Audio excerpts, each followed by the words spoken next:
Sekalian mumpung ada tamu kehormatan dari NU, Anda bisa lihat screen saya? Bisa, jelas sekali. Baik, nama saya Sofia Azara Al-Hayat Indonesia, dan ini merupakan surat terbuka saya, ya, kepada Kementerian Agama Republik Indonesia dan NU Pusat, ya. Dan saya mewakili teman-teman Kristen yang mungkin, ya, gereja-gereja dan pendeta-pendeta besar dan juga PGI tidak dapat bersuara kali ini, ya. Saya akan membuka satu pendapat saya, mumpung ada wakil NU di sini.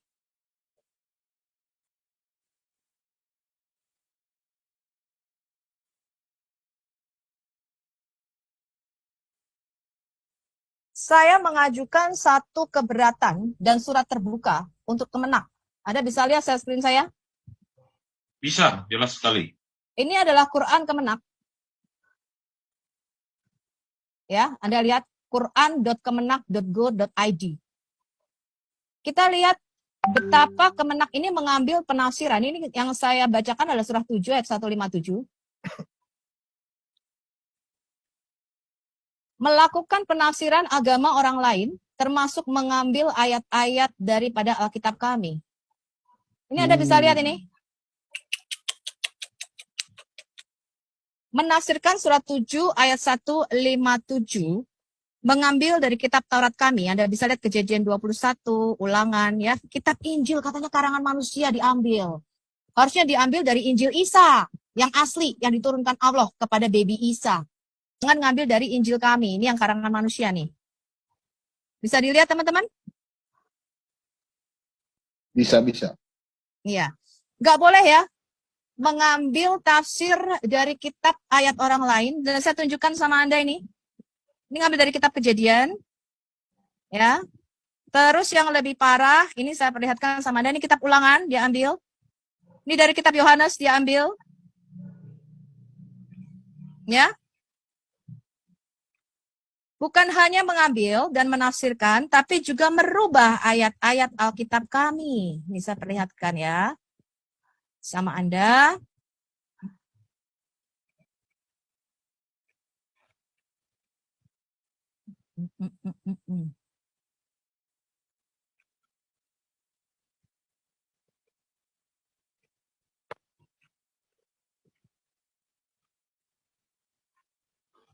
Ini surat 5 ayat 72. Markus diambil juga. Ini kan karangan manusia nih Injilnya. Jangan dong. Ya, jangan diambil dari kitab Matius, Markus, jangan dong. Ini kan Injil karangan manusia. Ya, saya harap Kemenak ya, dari Lukas, Yohanes, wah lengkap loh ini. Matius diambil, Markus, Lukas, Yohanes, teman-teman. Ini Quran 5 ayat 72. Sekarang kita lihat Quran 4, surah 4 ayat 157. Bahkan membuat cerita Yudas Iskariot diserupakan dengan Isa Al-Masih katanya. Jadi ini menafsirkan dan mengambil, dan yang paling parah saya perlihatkan ya, harusnya ada ini sebentar ya.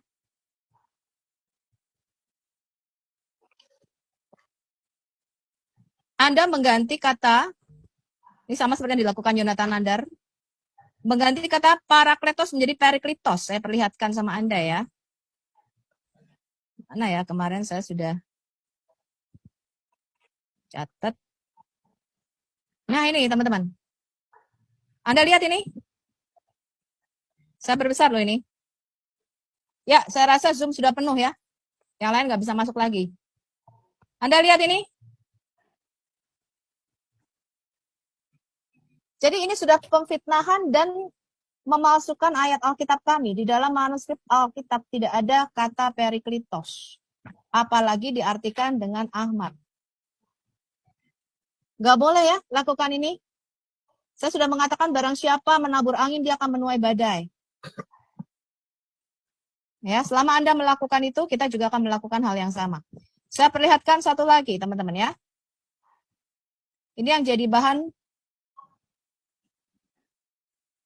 perbincangan sekarang. Anda lihat screen saya? Lihat, jelas sekali. Ya, saya harap Ketua NU, dan Departemen Pendidikan, saya masih punya banyak sebenarnya, tapi saya memperlihatkan satu aja. Ini adalah PPKN yang sekarang jadi trending topik. Ya, ini adalah halaman 88-89. Ya, saya perlihatkan kalau Anda nggak percaya. Ya, sampul depannya. Anda lihat ini? Pendidikan Pancasila dan Kewarganegaraan. SMP kelas berapa ini? 7. Kelas 7. Ini tahun 2021 ya. Zaim Ukrowi dan Rus Linawati. Ini logonya kementerian ya. Kementerian Pendidikan, Kebudayaan, Riset dan Teknologi, Badan Penelitian dan Pengembangan dan Perbukuan Pusat Kurikulum. Kurikulum. Kita lihat apa yang mereka ajarkan. Ini saya perlihatkan sama Anda ini. Penerbitnya adalah Pusat Kurikulum dan Perbukuan, Badan Penelitian dan Pengembangan dan Perbukuan Kementerian Pendidikan, Kebudayaan, Riset dan Teknologi, Jalan Gunung Sahari Raya nomor 4 Jakarta Pusat. Sekarang kita lihat tahun terbitnya Jakarta Juni 2021, berarti masih sekitar enggak sampai setahun. Ya. Sekarang kita lihat apa isinya. Saya sudah mengatakan jangan melampaui batas. Jangan melampaui batas agamamu. Kita lihat ini halaman 88-89. Billy bisa baca nggak, Bill? Tolong bacakan, Bill. Oke. Kristen Protestan. Agama Kristen Protestan mulai berkembang setelah kedatangan bangsa Eropa, terutama Belanda dan Inggris. Sabar ya, agak harus dimiringkan dulu handphoneku. Sekitar abad ke-17, Tuhannya adalah Allah, Bunda Maria, dan Yesus Kristus sebagai tiga yang tunggal atau Trinitas. Injil menjadi kitab sucinya. Umat Kristen Protestan wajib beribadah setiap akhir pekan di gereja masing-masing. Luar biasa. Agama Katolik mulai berkembang bersama dengan kedatangan bangsa Spanyol dan Portugis di abad ke-16. Tuhannya sama dengan Kristen Protestan, yakni Trinitas Allah, Bunda Maria, dan Yesus Kristus. Kitab suci. Mohon maaf. Ini kapan mulainya nih kalau ini? Ini acaranya apa sih sebenarnya? Peribadatan tersendiri berbeda dengan Protestan.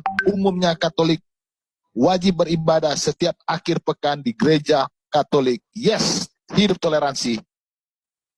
Jadi jelas ya, Anda sudah menafsirkan dan melampaui batas agamamu, dan ini secara masif dilakukan oleh Kementerian Agama, ya, bahkan menafsirkan dan mengambil Alkitab kami. Jadi saya melakukan apa yang dikatakan dalam 2 Korintus 11 ayat 4. Nanti kita lihat kemana bola ini akan bergulir. Saya rasa Anda sudah salah menafsirkan Trinitas. Ya, dan itu adalah pesan saya untuk Kementerian Agama Republik Indonesia, untuk NU Pusat. Yang katanya sebagian besar orang Kementerian Agama adalah NU Pusat. Kalau PGI diam, kalau gereja diam, kalau pendeta diam, bukan berarti tidak ada gerakan yang dilakukan oleh orang Kristen. Ya, itulah sebabnya saya mengatakan barang siapa menabur angin, dia akan menuai badai. Bahkan kalian berani memalsukan ayat Alkitab kami, Parakletos menjadi Periklitos. Dan mengambil penafsiran itu dan memasukkannya di dalam ayat-ayat Quran kalian. Bu Sofi, saya harap kapan hal mulai? ini tidak dilakukan lagi, dan saya harap video ini sampai kepada Menteri Agama dan Presiden Republik Indonesia Joko Widodo.